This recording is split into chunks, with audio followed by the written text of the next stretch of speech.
There you go, man. Welcome back to the podcast, Ctrl+Alt+Discuss. We got some topics for you all today. And we're going to start with a topic that Corey wouldn't allow us to Google, so we couldn't search and prepare for it because Corey wanted to surprise us on air. So, Corey, go ahead, take it away. Well, first off, I do want to address there was a comment in our last episode about us agreeing too much. So I just wanted to start off this episode by saying, you, Carl. Okay. Oh, Lord. How do you know that's me? You guys suck. No, I'm just kidding. We do read the comments. But that's within the first 5 minutes of our podcast. Now demonetized. But no, seriously, we do read the comments. So I want to throw it in there early. If there's stuff you want us to talk about, throw it down there. And let me know what you think of Carl in the comments. So let's dive into this. Okay. Like and subscribe. Okay, so the news I was talking about, I was looking up Switch 2 information to learn more about it, and we'll talk about that in just a little bit.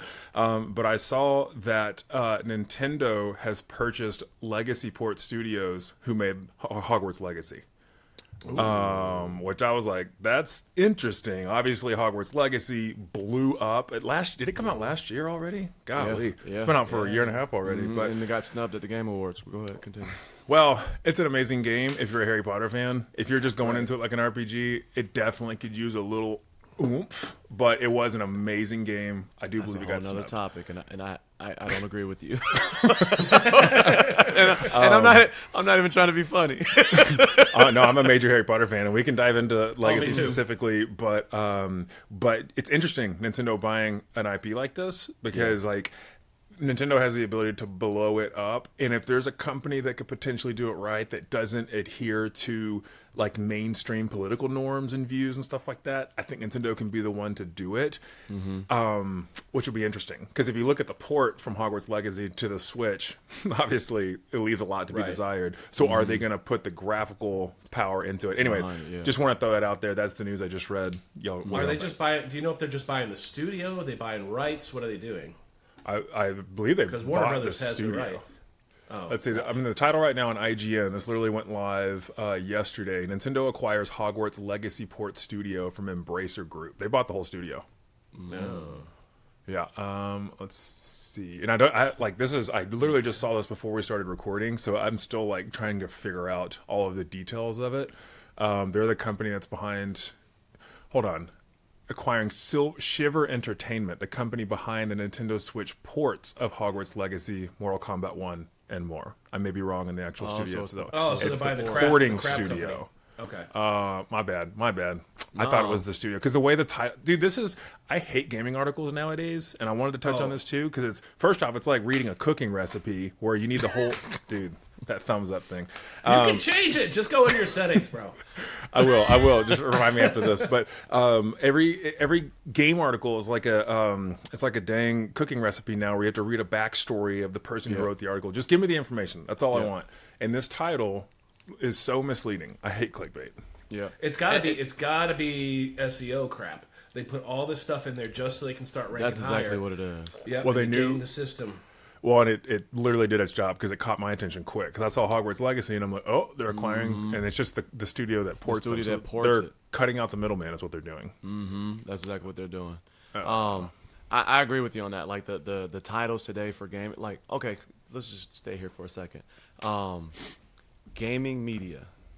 And then we kind of touched on this last week, and I agree with you. Like, there's this whole backstory to every article. There's like a long list of things, and it's really hard to pay attention to gaming media for me right now because it's not about the games, right? It's for me, the gaming news that makes it right now is it's always the controversies. It's always the arguments between the gamers and the studios, and what games aren't doing well, and what game came out not pre-baked, or what game.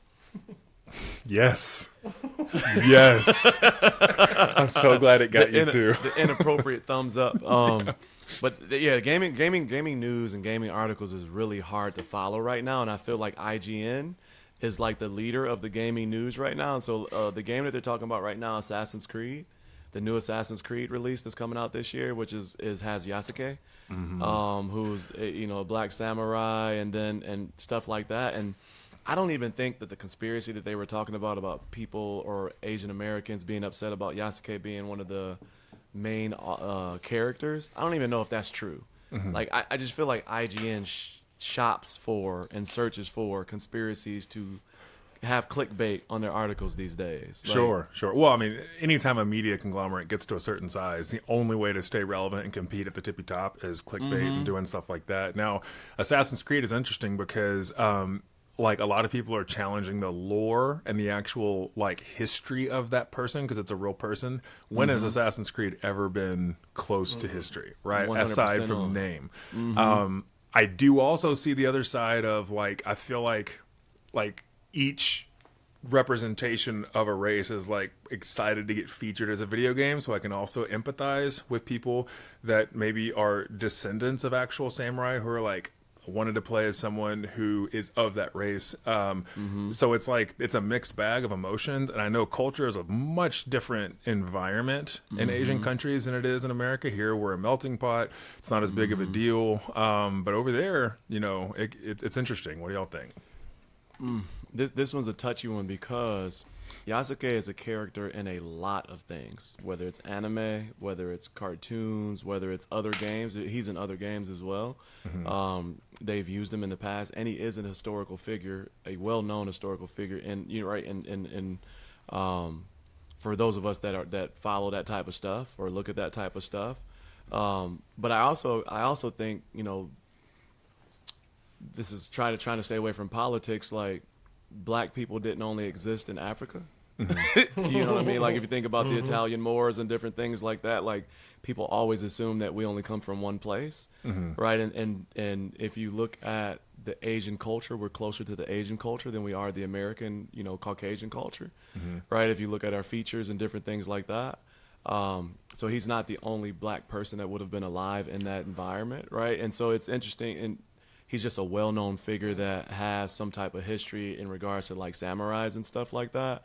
And that's why I always say, like, when they say the Asian community, like, do they mean Asian, the location, or are they saying Asian meaning Japanese versus Chinese versus Korean versus, right? Like, to assume that it's only one place and one people, one group, one culture is, you know, again, it's like it's shopping for, you know, it's shopping. So are in this circumstance, are you saying like the Asian location, or are you saying the Japanese people or the Chinese people? Right? A lot of people make that mistake. Yeah. You know what I'm saying? So what is the you know the issue that, you know, there? But so it's a lot to that, you know, a lot of onion to unpeel from that, you know. As a giant white guy, the last thing I'm going to do is compare Asian people and black people. So I'm going to stay away from that one. I appreciate the stereotype of short versus tall. But I think part of the problem with this scenario is people have dreamt about when is Assassin's Creed finally going to go to Shogun Japan or no, Shogun China, I'm sorry, feudal Japan, and go through like a samurai storyline. And so I think it's fine the characters they have, but I think it would have probably been better if you did something like a Grand Theft Auto 5, where maybe you had 3 characters and he was like a playable character, because I think there's probably a lot of people who want to be represented by the history of their country, by the people that are from their country, that, you know, because I was reading something on Reddit the other day from the perspective of a Japanese person who completely supports the design of the game, but they also said, like, the thing is, back in feudal Japan, if you were a person that was not a normal Japanese person, it was very odd. And you were very much looked at like, who is that person here? And honestly, they said it was tough to survive. It didn't matter what color you were if you weren't Japanese. So I think there's a lot of cultural, like, we wanted to see Japanese people represented, and it's just a super touchy subject. I'm glad I'm not wrapped up in any of it. But it is interesting. I think for me, when I see some unique ethnicity or race in a game where they're not supposed to be, I think it's actually pretty cool. Like, if there was an Asian cowboy in one of the games or something like that, I'd be like, it just raises it raises the interest for me just a little bit more, because I'm like, ooh, this is unique. It's not the old cookie cutter crap that I'm usually seeing. Like, there's tons of samurai games and stuff out there. What's the one that the open world one that came out about 2 years ago? I played the whole thing, but I can't remember what it was. You're talking about... well, there's Sekiro that came out from... No. Ghost of Tsushima. Ghost of Tsushima. Ghost of Tsushima, yeah. So good. It was awesome, and I loved it, and I loved everything about it, and I didn't need to see, you know, other races or whatever. But then also, You know, the show on, maybe it was on FX, Shogun. Did you guys watch that? I watched like the first 4 or 5 episodes, and it was good. It was really good, but the main character is a white dude. So good he had to stop watching. As a main character was a You stupid. I guess yeah. The main character was a Carl, continue on. Corey was being rude. Go ahead, brother. what do you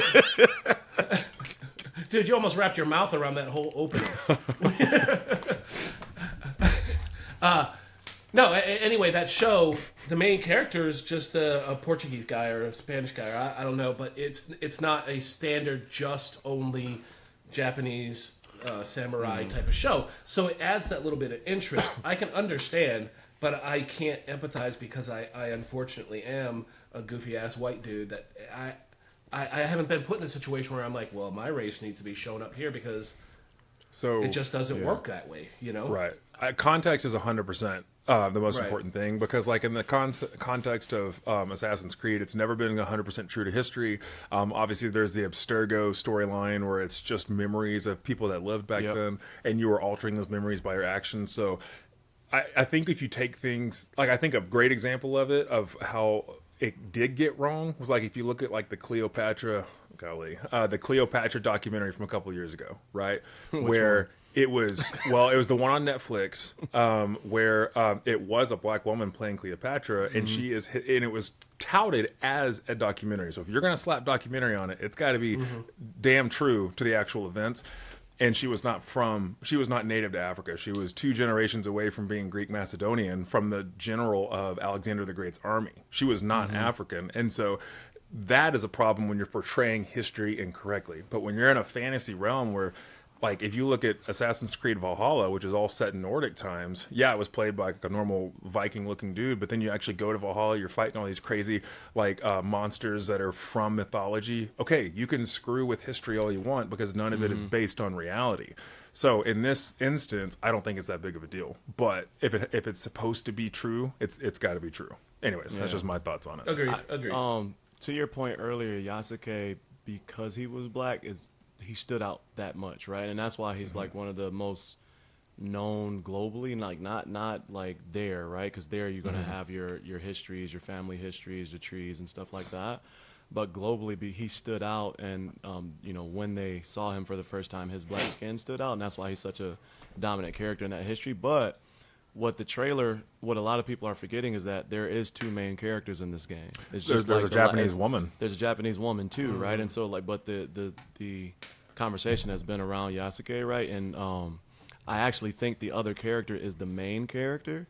I think Yasuke is the biggest draw because globally he'll be more known than the other woman potentially. And I think the way that they spent the marketing thing, because if you notice in that trailer, he's like in for the final hit or something like that, but it's following her through the trailer. You know what I mean? So I don't think that he's the main character. I think he's I think it's kind of like the one where they had Egypt or the one where they had Greece, and like there was 2 characters, and like one is the main person you follow, and then the other one is the person that's the supporting of the story. I don't know if you can switch back and forth freely between them like that, so it'll be interesting to see how it plays out. Only thing I care about in Assassin's Creed is what game style is it going to follow, because like it's been so far and here's the thing, I loved Origins. It's actually one of my favorite because I love Egypt and I loved exploring the pyramids, and I like the game style. It has that more of what do they call it? It's like that Dark Soul, like a Souls type of fighting style and stuff.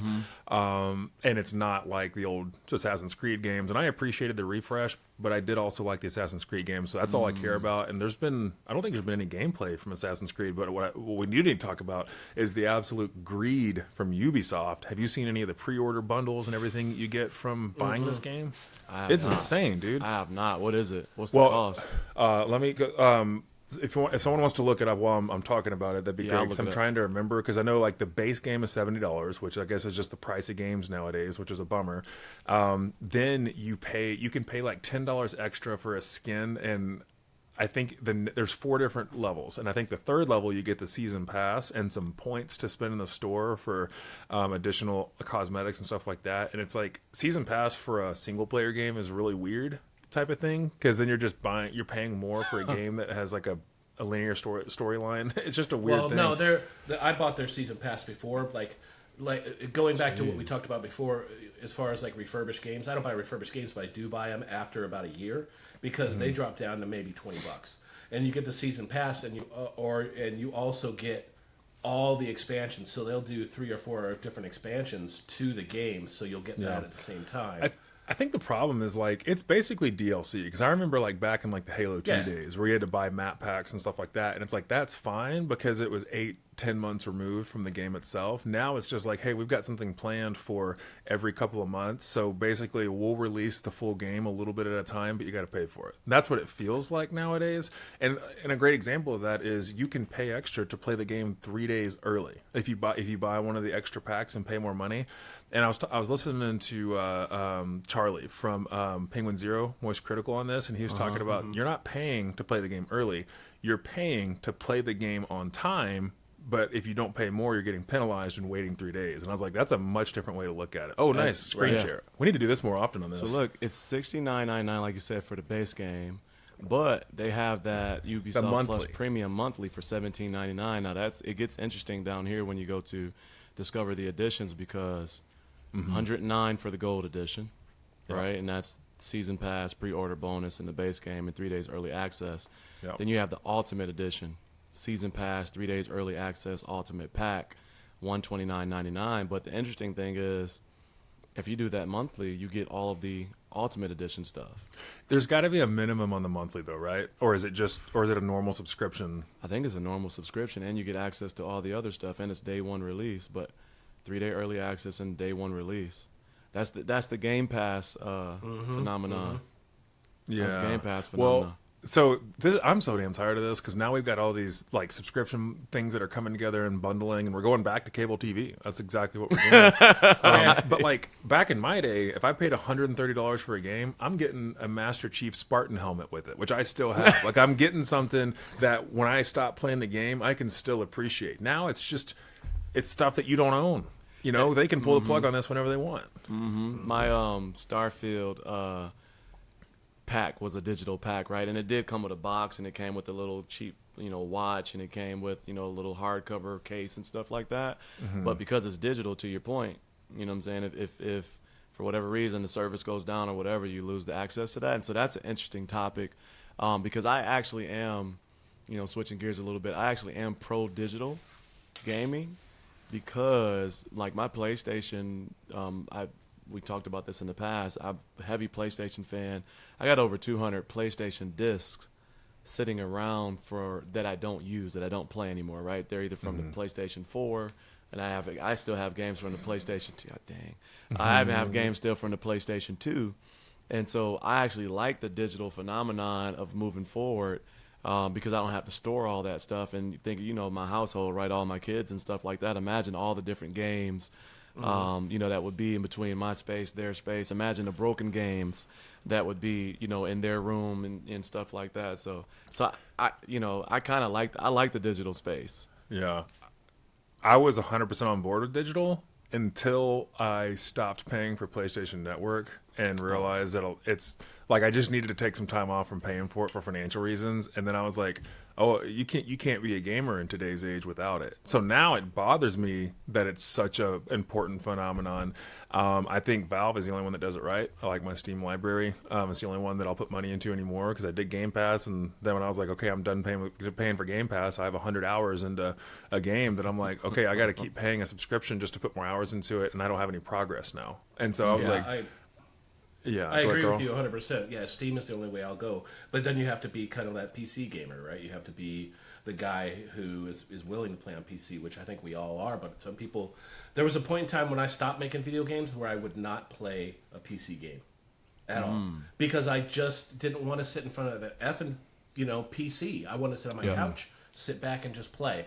But I kind of got past that, and now I feel like I have more freedom. I don't have any consoles right now. I have a Xbox One, I think, What? Okay. Because I refuse. And a PlayStation 4. I refuse to buy any new consoles, because I'm like, that's why I don't have a Switch. I don't have any of the new stuff. Yeah. Yeah. What games were you a part of? If you feel comfortable sharing, I would love to know, because you told me one game, and it was back when I was young, it was just the PlayStation 1 and, you know, N64 and then PlayStation 2. So I worked on... Then I worked on Spider-Man 2, Enter Electro, worked on Tony Hawk 4, a snowmobile game, and then I did some Need for Speed Underground stuff, and then we did like a remake of Doom or something, not Doom, but something else. Honestly, it's been such a long time. Those are kind of the big ones, but yeah, it was all console stuff, and you know, it's not that I didn't want to go back and continue to play console stuff, but I just, you know, sorry, I said that backwards. Not that I didn't want to play PC stuff. I just didn't want to sit in front of a PC or be locked to it. I wanted to sit on my couch. And I felt more comfortable playing with the controller because I've been doing it for so many years. So anyway, back to what you were saying was like the Steam games. I go on there and I'm like, man, I don't even remember buying that game, but I still have access to it right then and there, you know? Right. Real quick, so whenever you were working in those studios, did you wait until everyone left before you cleaned up, or like did you have the trash cans while they were there? They allowed me to clean the kitchens, and then I can't remember. Like there was a good bagel place there was a good bagel place next door where I could get their Wi-Fi and pretend like I worked there. So did Wi-Fi exist back then? And that's a legit question. I don't remember. It's actually no. When I was working, was it? I don't know. When did Wi-Fi come into existence? You just shit all over my day, Corey. 1997. Okay, so it was around, just mainstream. It wasn't prevalent. Yeah, it was 25 megapixels. Back when Chris was born, 97. See, I'm glad you said that because I'm an 80s baby. Hey, I am too. I was born in 74, son. 74. I'm a 70s baby. But that's why I'm so much smarter. I didn't know it was that bad. Yeah. This dude is wild. Do you not see this Silver Fox shit right here? The crazy thing, I agree with you on PC gaming, and that's why it took me so long to PC game. Because for one, you have to have a powerful system in order to play that was the entry barrier. Decent game, right? And so it's a heavy barrier to entry, right? Like a console. I said this the other day. Like a console, you can get the newest game today and play it with no friction, no issues, a pleasant experience, unless for whatever reason the studio does something funny like Cyberpunk, right? But outside of that, and that was really a first at that level. I mean, you know, Bethesda used to have their bugs and stuff like that, but it was never to the point where it was unplayable. Right. Maybe frustrating, but not unplayable.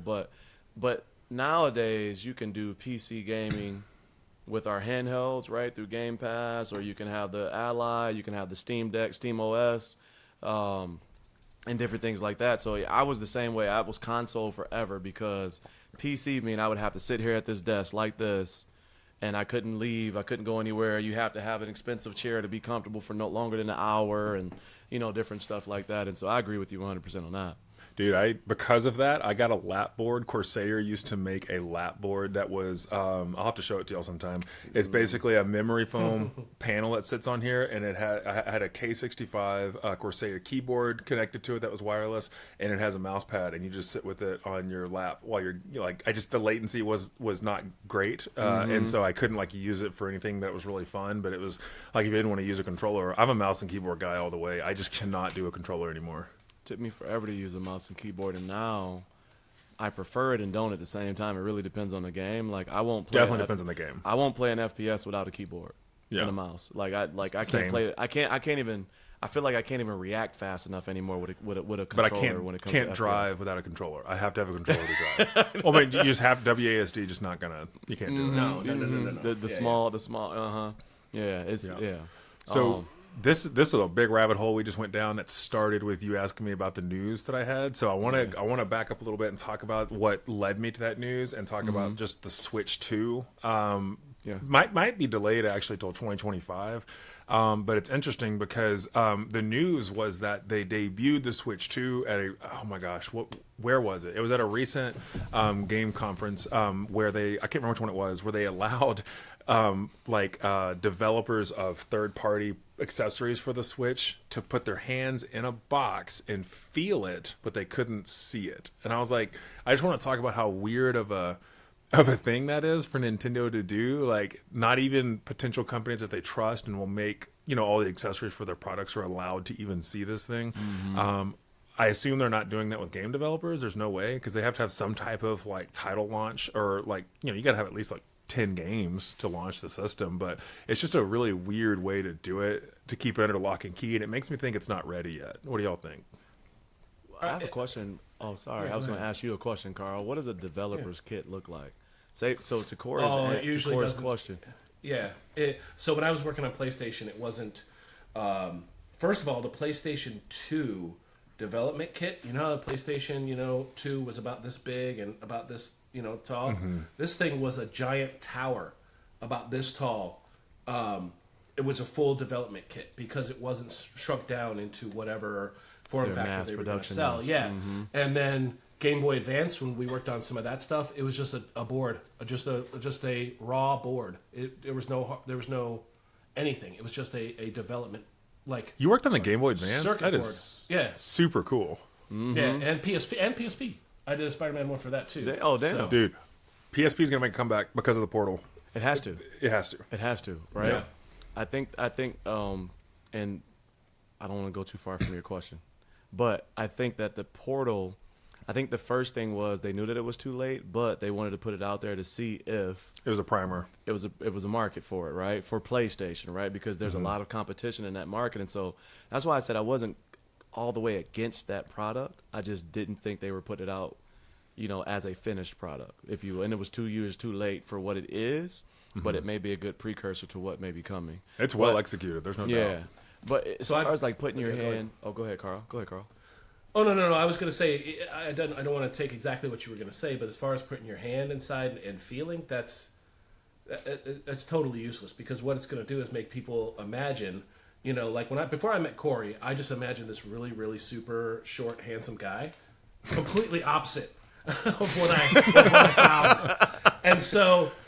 It's what you imagine you're feeling right in that box, and then they're going to go ahead and report on it. What are they going to say? That's probably why we've heard things like I saw a couple articles specifically about the controllers, and that's probably the only reason that we saw Magnetic or something like that. Oh yeah, I did read the thing about magnetic. I want to talk about what would make the Switch 2 game changing again, because the Switch itself was game changing, and Nintendo was trying to figure out how can we change the game with the Wii U. They had started with it, and it was great for what it was. It just, for some reason, just didn't have a lot of buy-in. But the Switch just took off, obviously, which is what the Portal will do if they have native cloud gaming, or even the ability to download certain games onto it. Yeah. PS5 games are just too big to do that nowadays, so I don't know how they're going to do that. But that's what blew the Switch up, is because it had that, but then it also had the detachable Joy-Cons, and it just was such a universally easy to use system.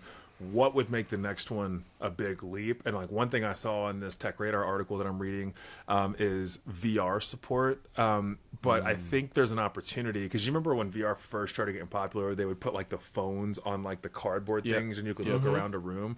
If they had a headset for the Switch body and you held the Joy-Cons in your hand for VR, and it's ooh, that's pretty cool. They could do some cool stuff.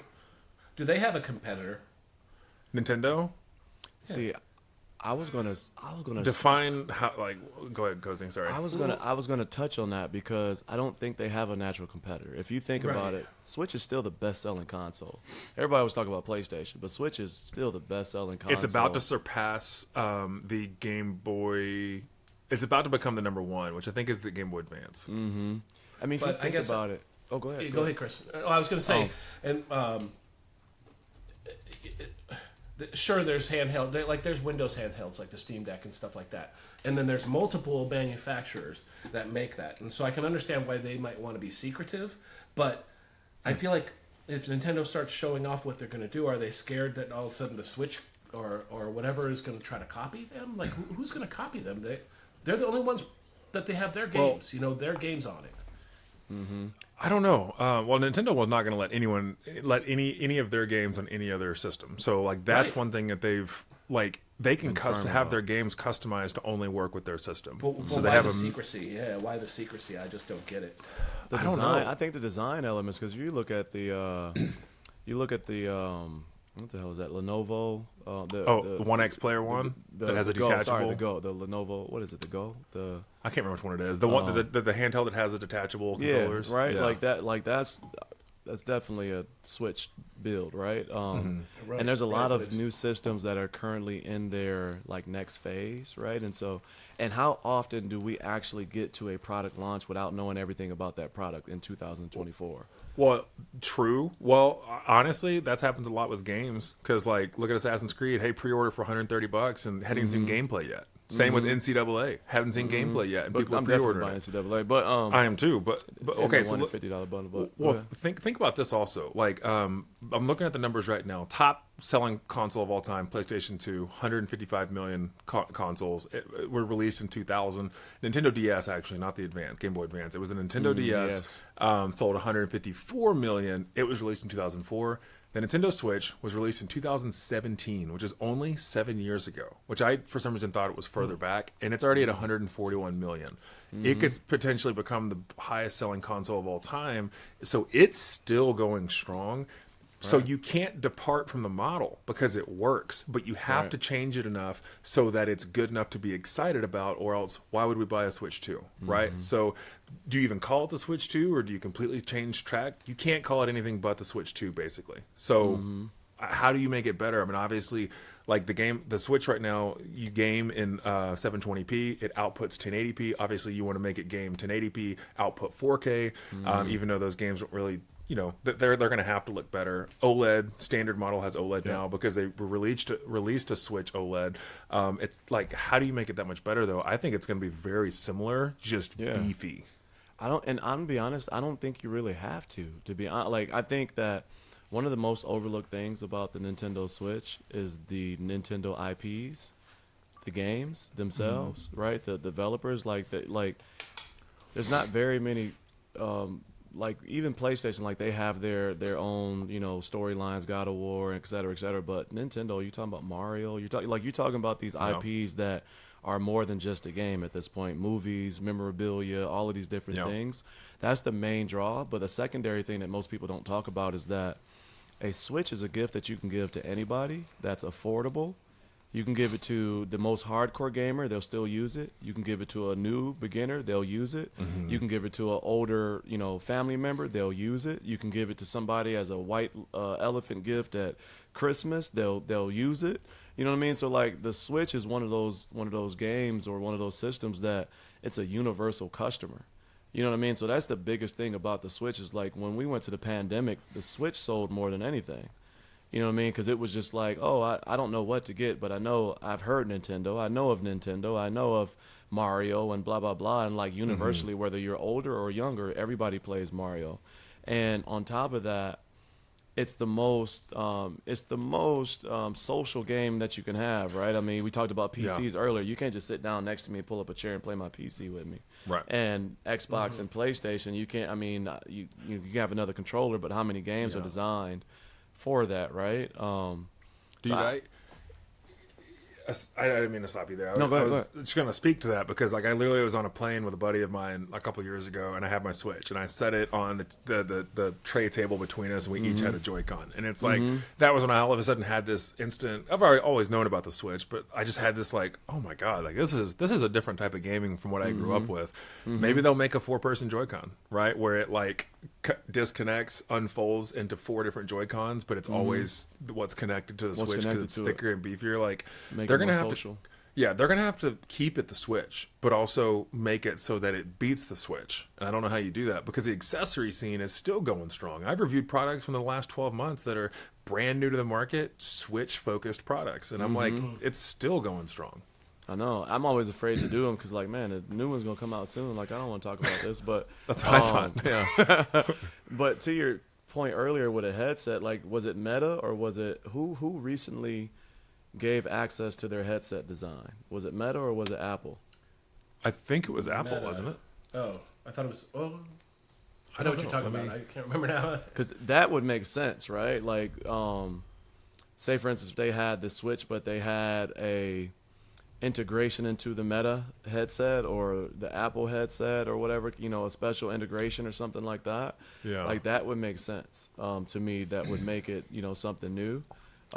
Because I mean, I'm gonna be honest, the most played console in my house is the Meta Quest 2 by all of my kids. Like it is an all day thing. Like they come home and they're immediately on it. It's to me, it's not even a bad thing because they're social. They're talking to people. They're playing with people. Like they're sweating and all different types of stuff. So like that's the only thing. Because if you go back to what was before the Wii, Wii tennis, Wii golf, like all of those different things, right? It was Meta. Yeah, it is Meta. Yeah. Okay, so I mean, that's more obtainable than Apple for Nintendo, right? To use technology, right? So I mean, it would be interesting to see if there was a VR component to. Well, imagine like Mario Party and some of the like Pokemon, dude. Imagine playing Pokemon but you're in VR. Like, because Pal World has made Pokemon look terrible. So how do you bring it back, right? Put it in VR. Sorry, Carl. Go ahead. I was going to say, have you guys used any of the Rokid or the XR glasses that are basically just a screen? I want to, but I haven't. I laughed because I reached out to XR Glasses saying, "Hey, you guys want to partner? What's your PPD?" And they said, "Oh, it only goes up to 67." And I'm like, "I have 74 pupillary distance," and so like it would be like they would be like right here. God and damn! Yeah. You're like a goddamn lizard or something with your chameleon. Dude, when I play when I play my VR headset, the reason I don't play it very much is because I have to crank this thing down to like press it into my eyes, or else I just see the circle because I can't get my eyes close enough in it. It sucks, man. It's not a world built for me. Damn. It's like that TikTok thing now where they're doing the joke on the boyfriends where they take the eyes and push them a little bit apart in the filter. Yeah, I've seen that. That's funny. No, in all honesty, I can't see shit right here. Like this is I can't focus. So when I put those things on, and I don't wear glasses or anything. I wonder. So when I put them on, it's just like What do you wonder, Cozy? I was saying I wonder. No, I'm not being funny or anything. I wonder how the PlayStation 2 VR would sit on your face because there's a lot of flexibility to move the eye what the hell are they called? The eye pieces. The pupillary distance. Mm-hmm. You can adjust it by a pretty good amount for the PlayStation 2 VR. Well, let me look it up real quick. What's the? Yeah, look it up. I have it and we barely play it because there's no damn games for it. But I mean, it's PlayStation. But I'd really like to try one of those glasses, the AR or the XR glasses. I want to too. But they're stupid expensive, man. They're way too expensive, dude. And I'm gonna be honest, I don't really trust the reviewers. I really don't because I'm a resolution person, right? Like a low PPI or a 1080p or 720p, different stuff like that would bother me, right? And we've talked about that in the past with like OLED televisions and stuff like that. And so if I was to pay $400 for a pair of those glasses to have a 300-inch screen of BS, like I would be really upset. You know what I mean? And so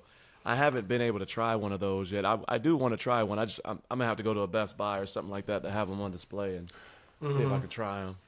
The max PPD of the PSVR 2 is 128, which you divide that by 2. What is that? 64? 64. Yeah.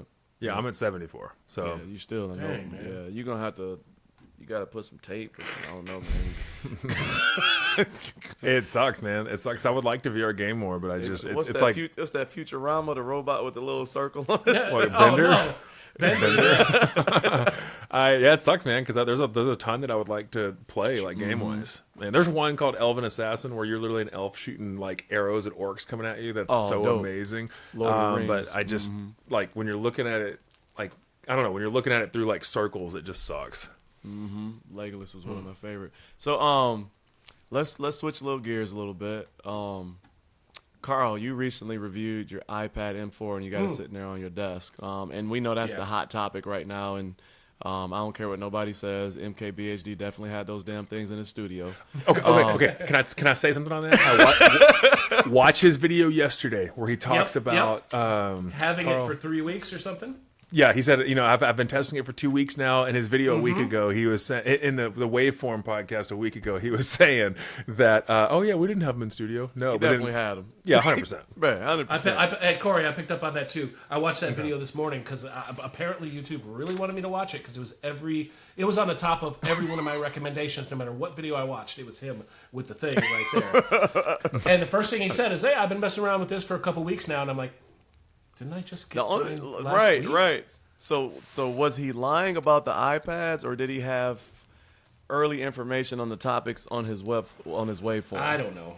Whatever. Either way, he did something early. But anyway, what's your? So you did your natural unboxing. You moved from the old 12.9 inch pre M1 iPad Pro, and you got this nice little case right there. What's your thoughts on it?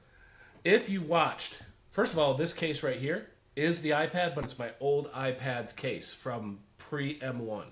Oh wow, and it still fits.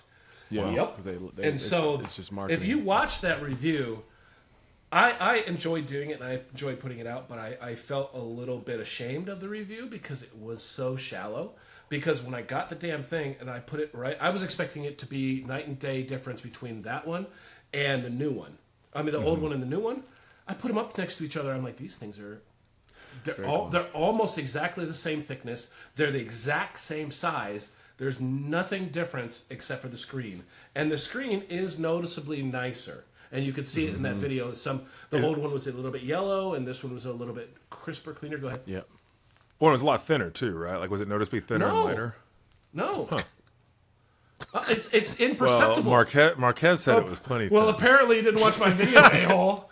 Well, I was okay. So you're touching on something that I think is kind of the hot topic. Obviously, Marquez has talked about it, but like the entire thing of how much better can you make an iPad? Because at the end of the day, it's still an iPad. Right. So it's yeah. So I wasn't. Actually, I was happy it wasn't thinner because I feel like as soon as it gets thinner, the sooner I break it. But it was so. It's imperceptible. If you watch my video once in your lifetime, just watch something I do, and go and. I did watch it, but you see, I filmed it very, very closely, and it's and I showed them up like this, and they're almost. I bet if and when I was watching Marquez today, he did take a caliper and measure it. It was like between it was like a 1 millimeter difference of something like that, or point something. So it's so similar that the only thing I'm really paying for is the new chip, which I'm really excited for, and the OLED screen, which I'm also really excited for. How is the OLED screen? It looks awesome. I mean, I don't have a lot. And we talked about that last week, right? I just got my new 4K TV like 2 months ago, and you guys clowned the crap out of me. But it's for good reason, because I don't have the newer technology to be like, oh, the OLED screen is okay compared to my LG X5 301, Chris. And then that was bite at me. Anyway, it's really nice. It looks really, really good, and I'm very happy with it. Do I, if I went back and used my other one for a week, and then I came back to it, I'd notice a difference, but it's not huge. I was curious because, like, on your video, I didn't see like true graphics testing. Like, there's like did you go to like an 8K video on YouTube that are like super saturated and like crystal clear colors to see the difference on that at least? Because I didn't see that on your video. I would love to know your thoughts on that. Yeah, no, I can check that out, and I haven't yet, but I did watch a few things, and it looks great. And but again, I'm the guy who's in awe of everything now because I'm starting to get some of these newer technologies that I never really paid attention to before. So it's hard because I don't have a lot of stuff to compare it with. So, go ahead, Cozy. I got something I want to say on that. Go ahead. I was going to say that's one of the things we talked about kind of last time, right? Is the diminishing returns, right, for upgrades, right? Because we're kind of when you think about tablets and cell phones, we're kind of in this space where there's not much improvement physically because all glass is all glass, no matter the shape, right? If you have an all glass phone where it's all touchscreen, you either have a cutout or you don't have a cutout, and that's really the only thing that's changing. Bezels might be slightly different. They may be rounded versus squared and blah, blah, blah, but the actual interface of the phone is going to be the interface of the phone. The actual interface of the iPad is going to be the interface of the iPad. The things that change nowadays are the nuanced things that we really don't pay attention to until we go back to something we don't have. Like it's convenience type things, right? Like they talked about the gestures on the new, Apple Watch, right? Mm-hmm. That's the difference. Other than that, the watch looks the exact same damn thing as this one that I have, which is the 5. Right. 9 and the 5 look exactly the same. The only difference 7. is this one doesn't have gestures, right? And all of us have an Apple Watch, and we can't tell which version is which. But if you have the brand new one, you got tell. Yeah, I got. Well, you got. Is that the? You got the. No. This is the, he got the ultimate. Oh, I want that one. That's nice. it's nice.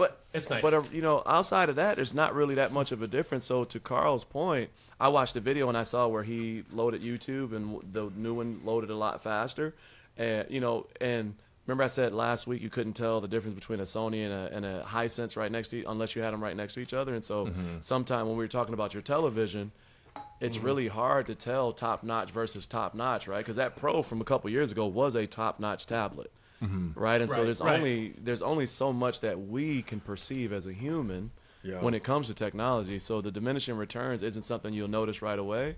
Over time, as you continue to use it, and you'll see how much faster it works, how much faster you can change files, take pictures. The microphone that we talked about before we started recording, the microphone on that damn thing is phenomenal. And it's like stuff like that we don't pay attention to incrementally at the time, but over time you notice the difference when you go back. Well, Apple typically caters to the 5-year customer, right? If you look at studies, and I've actually done this research because I've covered it in videos. It's about like 4 to 5 years when people upgrade iPads. Every like 2 to 3 years, sometimes 4 is the iPhone. So I was surprised that there was not a bigger difference between. And Carl, just to confirm, I was very surprised. Yep. Well, you have like the original before the M series Pro, and this is also the Pro, right? That you're comparing it to. So I'm just surprised that there wasn't a bigger jump, and I think it's a direct testament to there's not much you can do to make it better unless you're actually using it for like Final Cut or DaVinci or things like that. That's where you probably really see the difference. Yep. But the question I really have now, you just upgraded your iPad in 5 years. You just got your first 4K TV. What else is in your house that you need to upgrade? Like I'm real curious about what your thoughts are on that. Me. All right, but no, I mean seriously, is there any other tech I still stuff? have a 1974 body. Good question. No, because this was one topic that I wanted to talk to you about, but not tonight. About buying your own. Bring it up. No, about buying your own computer or building your own computer or buying a pre-built, that sort of thing. And for a while, I didn't even have. I just had an iPad or a laptop or something crappy that I didn't play games on. So I finally upgraded my computer. I guess it's just got a 30-something in it, and now my TV and now my iPad. So no, I don't know. How about you guys? Do you guys have anything old that you just use, like solar-powered headsets or something that you might want to? No, that's a good segue. So thinking about your iPad versus your new iPad, right? And on YouTube, we're always focused on brand new. We're always focused on what is the new thing. And I think a lot of consumers feel like they have to go out and buy the newest thing in order to have something that is sufficient. Big time. You know what I mean? And that's one of the things that I've always looked at. Like when I look at products like Fine and Maano and different products like that, those microphones, even though they're new in 2023 or new in 2024, they're not always the top of the line from a tech standpoint. Like I'm speaking to a Shure MV7 Plus, which is their brand new microphone. But if I go get the Fine 668 that I have out there, that's a combo XLR USB, most people won't be able to tell the difference between these two microphones. Right, especially through compression and recording, and then re-exporting that out, and then uploading it again, and it being compressed again. Most people can't tell the difference between these products, and so it's Carl every week. It is. At least he changed his ringer this time. No, that's garbage night. It's to remind my kids to take out the garbage. But so that's the thing. Like Carl's been funny, but these headphones that I'm working on right now, these Urbanista Los Angeles solar powered headphones, blah blah blah. I feel like Corey now. I'm about to say, who's the product guy now? Go watch my review. Go watch my review. It's coming soon. Go watch the review. But I don't think people need to rush out and buy the brand newest thing every time. For instance, like if you're in the market for headphones right now, those still might not be the ones, but the Sony XM3s might be, the XM4s might be, even though the XM5s are out. A lot of people always preach, you know, on YouTube, oh, this is the brand new thing. You have to have it. It's groundbreaking. And the reality of it is, it's diminishing returns. It may not be groundbreaking for the person that's watching this video, and they may be better off going to get the model that's 2 years older for a third of the price. You know what I mean? And so I know, Corey, you want to talk about your iPod, the iPod Pro, AirPod Pros.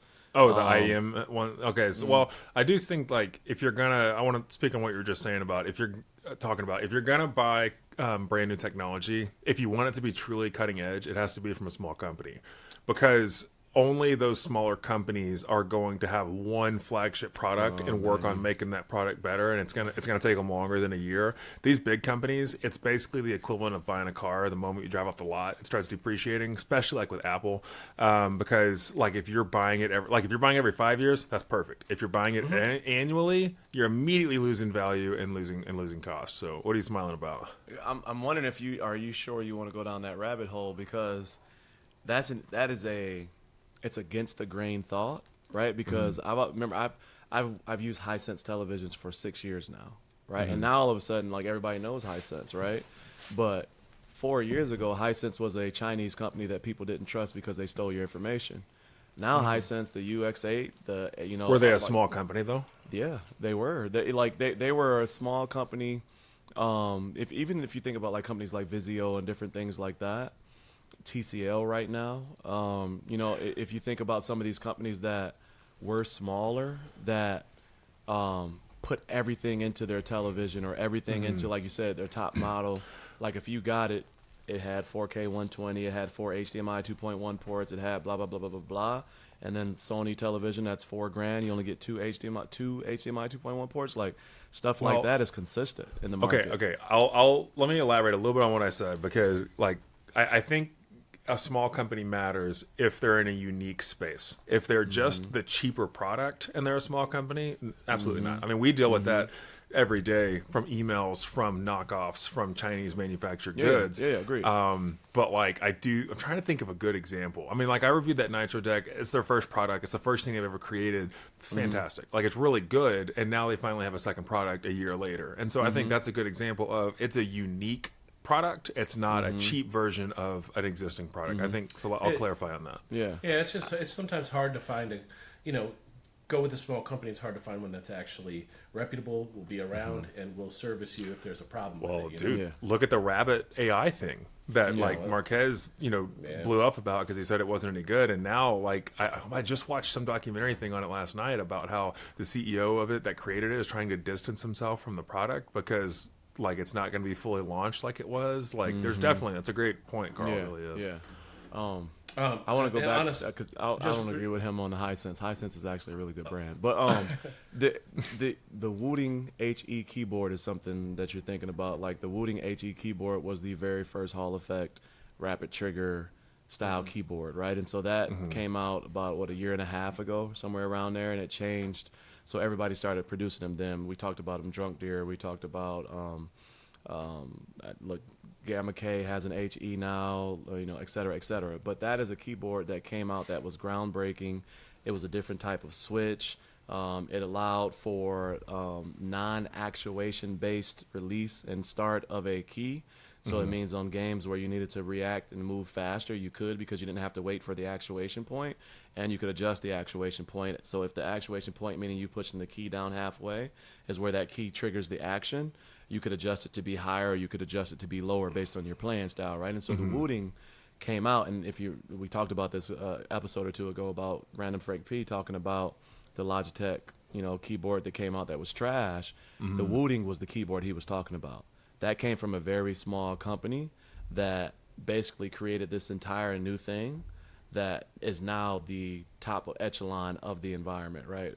When you think about keyboards. So that's a really good example of that. Final Mouse is another example of some things that they've done with mice. You know these better than I do, even. Carl, you were going to say something a second ago? Oh, no, it was just kind of a little bit off topic, but one of the things that I've always found interesting is all these different brands. Like, for example, the the Domi Fan triple screen monitor. I get so many companies, so many different companies contacting me with the exact same product, just branded differently. So one of the things that I found out was that all these companies you see on Amazon with the names that are like LLPPMOGFY, and you're like, why are these companies all named with these weird, like random ghost kitchens, words and man? stuff? It's because in the U.S., it's easier to trademark a name that is so obscure and has nothing similar to it. And Amazon will give favor to companies whose names are trademarked in their search results. So that's why they're doing that. They're making up these random company names with all sorts of just random vowels and stuff because they can get a trademark and then get it higher in the search results. Dude, that's how ghost kitchens work on like Uber Eats and what's the main one that everyone uses? Whatever it is, but that's have you heard of this? Ghost kitchens? Okay, so companies will have sometimes it's a company that is acting like another company, and they create an account.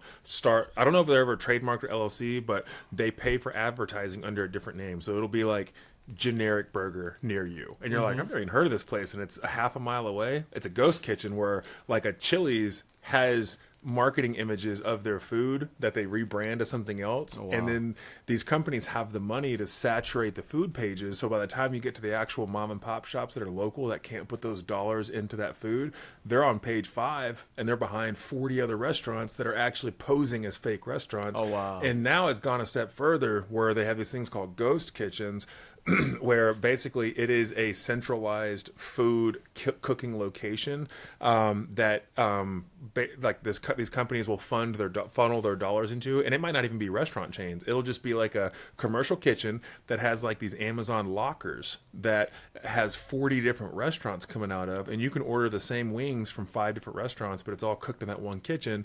And your delivery driver will go pick it up from the little Amazon locker like that. So that's what this tech thing reminds me of where it's easier just to manufacture one product and sell it through 10 different companies, because then you're saturating Amazon.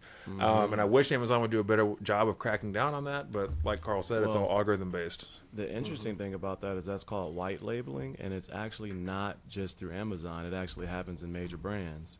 And so a lot of people are unaware of that. White labeling is where... Through Google. So white labeling is where a OEM manufacturer creates a product and then sells it to other companies. Newer does this. Ulanzi does this. You know, the CM28 microphone by Newer can also be bought by, what is it, Hollymark, you know, et cetera. But it's the exact same microphone, just branded differently. This happens all the time, and a lot of people are unaware of it. I even wondered if the new monitors by what's the flip go? What's the JSO. I haven't wondered if those are the same ones that are by I'll come back with the brands later. I can't think of the names right now, but it happens very, very, very, very often, and people are unaware. And it's the higher quality of the product, the more often that it happens. Because that's why if somewhere like Temu blows up, because you're getting it closer to the manufacturer than you are through these middlemen. And so that's when people wonder, like, why can they sell something for so low, right? And it's cheap goods. It's not always cheap goods. It's the original OEM. Now, here's another thing that people don't realize. There's a monitor manufacturer called KTC. They are the OEM manufacturer for Asus, Logitech, Samsung, etc. So when you look at a lot of the OLED monitors that came out, like when the OLED monitors first started coming out, the 42-inch OLED monitors, et cetera, those were all manufactured by a company called KTC. So KTC offers the exact same monitor. You just don't know the brand. And you can go on Amazon right now and look up KTC, and you'll see a 42-inch OLED monitor, 144 hertz. That's the same panel that was in the Asus PG40, 42U CDM. Blah, blah, blah, blah, blah, blah. It's the exact same panel, but a lot of people don't understand that. And so, like, that's why I always cringe when I hear the word, like, cheap Chinese products and different stuff like that, because people don't understand manufacturing, because a lot of these products are manufactured in the same space 4 different companies, right? It's like Asus isn't sitting around. Asus may, but like not all of these companies are sitting around with manufacturing space that is able to create that can create products that are able to be sold globally, right, and shipped worldwide. Like your mom and pop, brand new company that ships out this amazing product, they don't have manufacturing space. They have to go to a manufacturer, and these manufacturers bid on the services, and somebody wins the bid, and then they produce the products for them. They also produce those products right next to LG, right next to Samsung products, et cetera, et cetera. So it always surprises me how people can kind of take those viewpoints, because a lot of those products came from the same exact space. It's just a different mold. The first time I heard about something like this was actually through McDonald's, because they used to have the 100% beef, and that was the name of their meat company. So where they got it from? Right, when they put 100% beef on their burgers, it wasn't saying that it's 100% beef. It's just the logo for the company. And I was like, those bastards. That's so smart. 100% beef. Yeah. Not Chris's. Chris's 100% vegetables. Hey, that was good. Hey, but that was always good for the body. But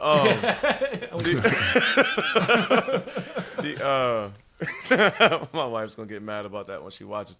AirPod Pros versus other headphones, right? So come on, Corey. We talked about specifically what I was thinking about was because it wasn't just AirPod Pros. It was these IEM gaming headphones that I reviewed recently, and they. What was the name of them, Corey? I'm not saying it.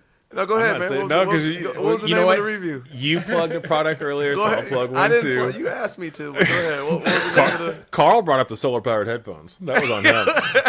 I didn't even know he had them. I just was making a joke.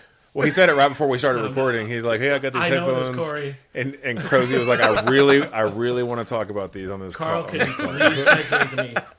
Carl, please segue me. No, it's the IEM headphones are not unique to this company, so it would be a shout out for them. So I'm not going to say it. Watch the video. That microphone is unique to them, though. No, the microphone is really good. That shocked me. Shout it out, man, so people can go watch the video, man. Go ahead, man. It's the Kimura Duo IEM gaming headset. No, the microphone is like almost studio quality. I was really shocked at how good that was. But the real thing I was curious about, I didn't know that I didn't like IEM gaming headphones until I put these in and tested them. And then I was like, oh, I don't like this. Because I use over-ear gaming headset. I was about to grab it, but I'm not. I use an over-ear gaming headset that I found that when I game, and I want to know if y'all have any quirks like this too, I need to know that the key has been pressed when I'm typing and when I'm gaming, or else it doesn't register to me, and I'll press it again, and it'll mess up my timing on a game. And I found that IEMs will block that out. So I was curious about y'all's thoughts on that. And the reason these are specific is because the AirPod Pros got brought into this. Is because I love AirPod Pros. I prefer IEMs except for gaming. So I was curious about y'all. Don't all talk at once. I've tested a lot of IEMs for gaming. I've used a lot of IEMs too, and I like them. And one thing about IEMs is that there are several different types of ear tips that will shape the sound going into your ear canal. IEM stand for people that aren't aware. It stands for inner ear monitors. They sit inside the inner ear canal, meaning they're not like most headphones that sit on the outside and project sound in.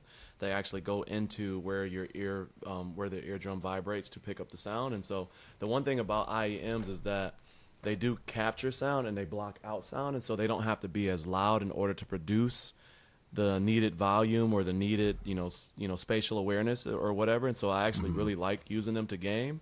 They're dangerous though, because you don't realize how close they are to the eardrum, and over time the sensitization of your eardrum and things like that becomes dull, and you don't realize you could be damaging your ears. So it's an interesting, thing to use. But that doesn't bother me personally, not hearing the key. If the keyboard that I have has the right feel, so that I can feel the keystroke, if you will, and because I also don't play a lot of games, FPS style game. This dude here, a lot of FPS games that require me to have to be, aggressive with the keystroking. So it doesn't. It I doesn't. keep saying stroking. It doesn't. He's a stroke master. 6 kids, man. But No kidding. no. But no. We're after an hour. We're good. No one's even listening. I know, man. At this point, it's yeah. Talk about topics, audience. Let us know. So yeah, it doesn't bother me. I like IEMs a lot. I think that if more people were aware of them, if they were more mainstream outside of like real audio files and stuff like that, people would use them more often for gaming. Mm-hmm. But the reason that they are designed the way they are and that they go back up over your ears is because it's usually for singers who want to hear themselves, right? For like dancing around and stuff. Well, no, like I was on the Cozy Christopher Smooth Jazz channel the other night, and I noticed he had some in his ears, and I was just wondering, like, when you want to hear yourself singing, that's usually what they use. Them. Use. Yeah, that's one of the why singers will hold their ear while they sing. Well, they're also transparent so that you can't see them as well in the ear.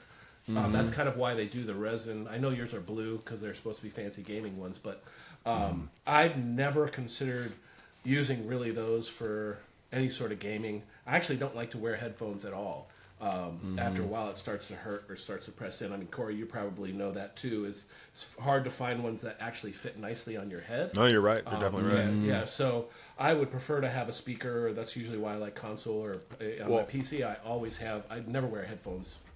I will say, get you some. See how these have a hard band on top and the soft on the bottom? Yeah. These, because for some reason, that's all that sits on my head, not the hard band. And see how it's like flat on top? So, like, I understand what you're saying for sure. Because I even mentioned that in that video about like the streamer dip that you see streamers. Have you wearing seen headphones. how bad that gets? Dude, that is weird. Dude, I talk to my kids. I talk to my kids all the time, and I say, move your headphones here, and then move them back, move them around. Don't keep them in one spot. Dude, if you want me to wear IEMs, if I start getting a head dip, I'm going to start wearing IEMs. Dude, that won't look right on your head. Yeah. But to Carl's point, so IEMs are interesting because they're used by artists because they give you a really close representation of what sound is supposed to be like, and it blocks out noise naturally. Like because it sits in the ear canal, you don't need noise canceling or anything like that because it automatically blocks it because it goes into the ear canal. There's no sound that can escape and no sound that can come in. But IEMs, man, for instance, these headphones right here, dual drivers or whatever called, that's the cones or that makes the sound or whatnot. IEMs will have like 4 or 5 different drivers inside of them. They'll have an armature driver. They'll have a dynamic driver. They'll have, different types of drivers that create different forms of sound. One is for bass, one is for mids, one is for highs, one does both, and like they mix them all together to give you the most blended sound. So IEMs sit mostly in the world of audiophiles, people that that really, really, really enjoy high, representation of natural music. Right, and so that you can get them molded, you can get them custom made to fit your ears, like different stuff like that.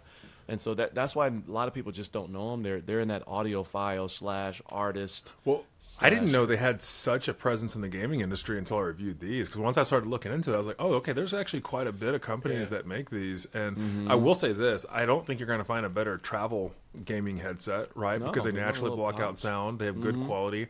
But I do prefer more bass. That's the one thing they cannot give you is a deep, rich bass. And I like that for gaming. Well, some of them can, though. That's the thing. That's the thing. The bane they go up to like $1,000 minimum. The bane of every gaming headset is that stupid ass microphone. When you put the other one on in your review and you started talking, I'm like, that is absolute trash. I don't even understand why you'd want to use those. I never thought it was bad until I heard this one, and I was like, "Oh, it can get this good." I didn't realize, and because that's why I opened the video with like it sounded like my studio mic, and all of that was unedited. When I was gaming, I did do voice isolation because my game audio was too loud, but it didn't change the quality of the mic itself. That's not that wouldn't affect it. I was shocked at how good that was. I really was. And I look forward to using them again. And that company actually does make a mod mic that you put onto any other headset you want, and they also have the ability to change IEMs. I mean, it was a pretty neat design. I will say that. Yeah, IEMs are fascinating, and more people should look into them just with the understanding that because they sit directly in the ear canal, they can damage your ears if you listen to them for too loud for an extended amount of time. So what's the difference between an IEM and like the earpod, like the Yeah, the plugs that go in your ear. You know what I'm talking about? Not the ear, not just the the AirPods sound, that the sound sit. that's just Okay. Like foam plugs. No, you or know, like the little earbuds. rubber tip ones. Earbuds still actually sit outside of the ear. So the ear tip itself goes right into this section of your ear, but the IEMs actually go down into the ear canal. It's like taking a Q-tip. Wait, so our AirPod Pros, those are IEM, right? They're not Or is- IEMs. They're not? earbuds. They're different. They just hook. different. They just hook on your ear. I'm talking They about like they the, sit right Well, on. no, no. These the AirPod Pros actually have. I don't know if it's going to focus or not. You got to put your hand behind it. There you Oh go. yeah. Yeah, that's See, not, that's yeah. AirPod Pro. That's so not like an it IEM. actually. That's not an Those IEM. go in. You push them way in, right? What's right? hold on? What's the difference don't- between that and what I just reviewed then? So the inner ear canal is where is inside of the ear. That's where an IEM goes into. It goes inside of the ear canal. Those sit right at the edge of the outer ear canal. So there's two parts to it. There's the outer ear canal that is How right deep? outside the ear. Dude, That- and that's why I'm a terrible reviewer. that's Let me that's see. what I'm. Let me see. Okay. Yeah, put your hand, but If you're listening right now, I'm showing IEM versus AirPod Pros. so you see that shape. You see that shape of that IEM right there. You see the shape is the exact same Yeah. shape of the air. Like so, the Interesting. IEM goes deeper. You see that? How deep? How deep? Put that ass to sleep.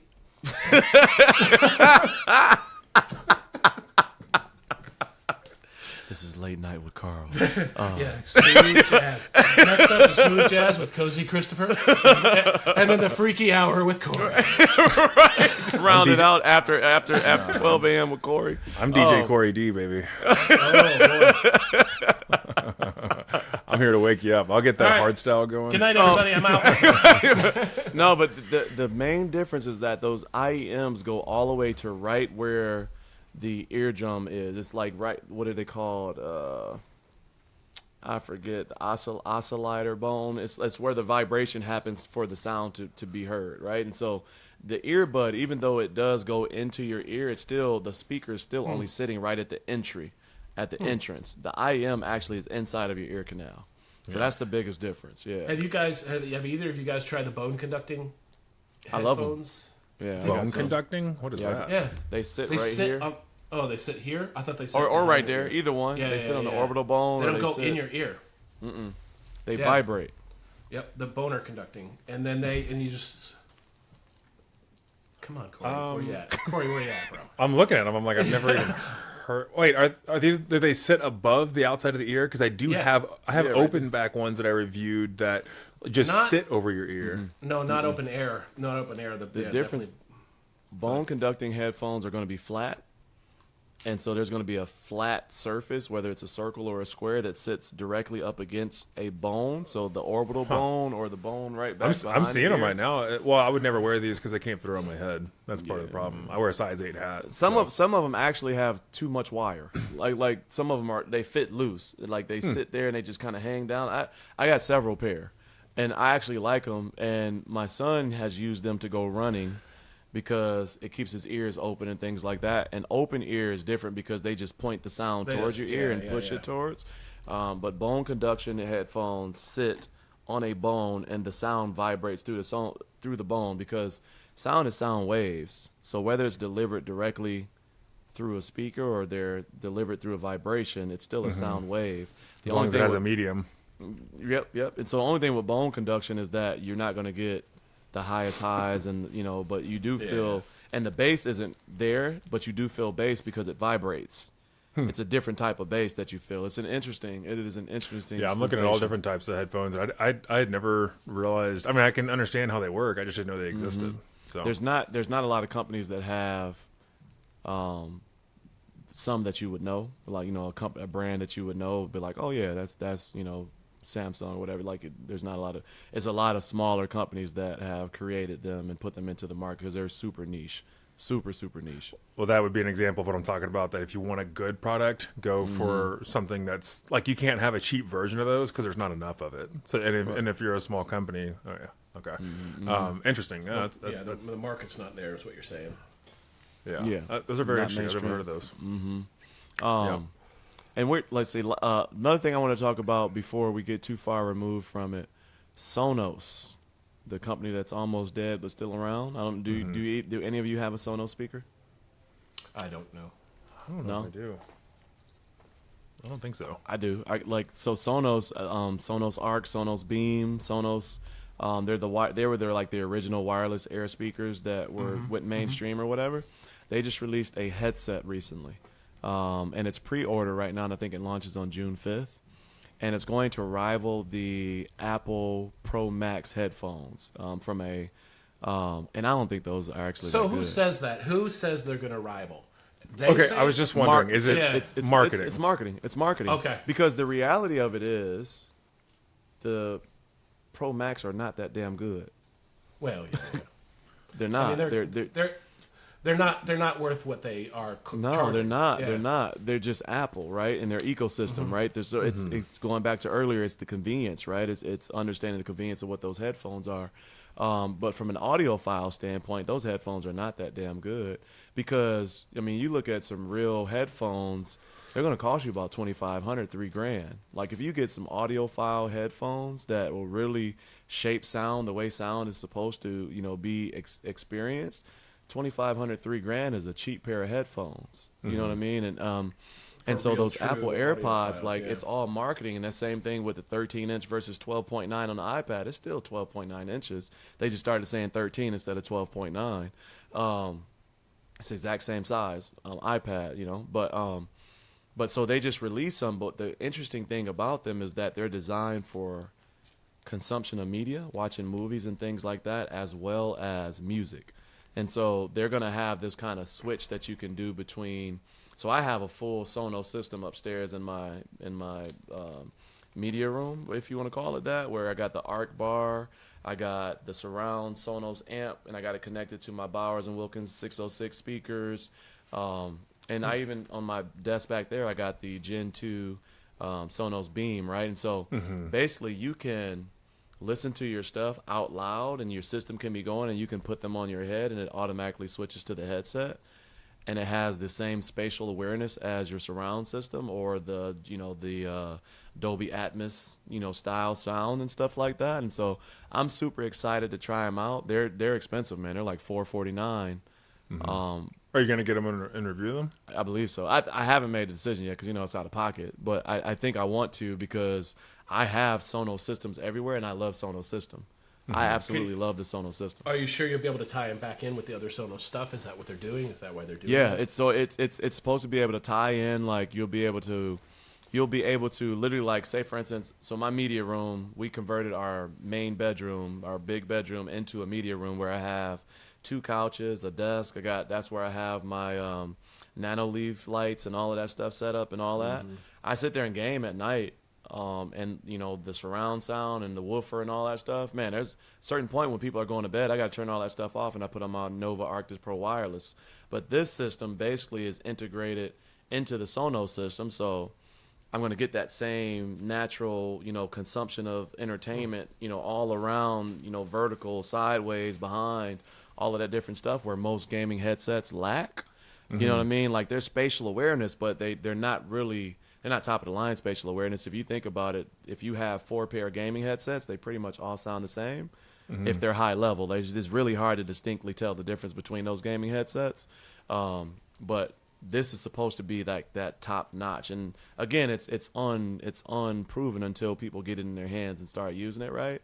Yeah. But from a music standpoint, it's also supposed to be able to provide you a audiophile, lossless music experience. And so what lossless means is that the sound isn't compressed.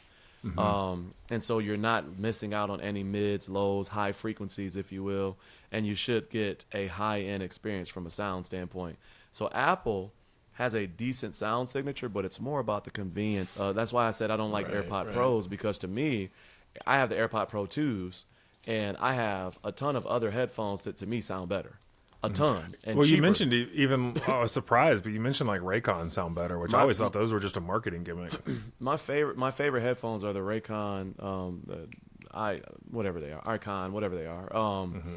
Those are my favorite headphones. They're never dead. There's 3 different sound profiles. Bass is solid and punchy and not muddy. There's no sibilants. Like they sound really good just out of the box. but they don't have the seamlessness that my AirPods do. Like I can put my Right. AirPods on, sit my phone down, open my MacBook, keep listening, open my iPad, keep listening. Ecosystem's hard to beat, man. That's It what really makes is. those good. But from a sound standpoint, like there is one phenomenon with AirPod Pros that I really like. And that's when you're listening to an audiobook or a podcast or something like that. The spatial awareness, because you can set that spatial awareness, they have that customization. It makes it sound like that person is reading to you in the room or the podcast is in the room with you. There's one thing that the AirPod Pros do really well, and that's that. Okay, I don't like that.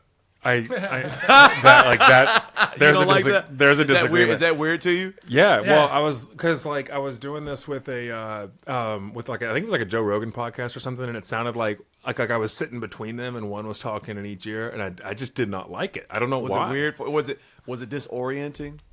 Yeah, well, Kinda also just- like I understand things better when I hear it through my right ear. It's something that like anytime someone's telling me something, and I'm trying to understand what they're saying. I'm always turning. Yeah, exactly. I'm pulling a Carl. But anyways, because of that, it was like I was only picking up half the conversation. So maybe that's why. But yeah, That's I interesting. I didn't like it. Yeah. I like that a lot because I listen to audiobooks like daily. See, I also don't like stereo music when it does that. I don't like it whenever like you got like the drums in this ear Left, and right. they're playing See? with the stereo. See, I don't like that. Excuse me. The crazy thing is that's the sign of a good pair of headphones because that is audio location.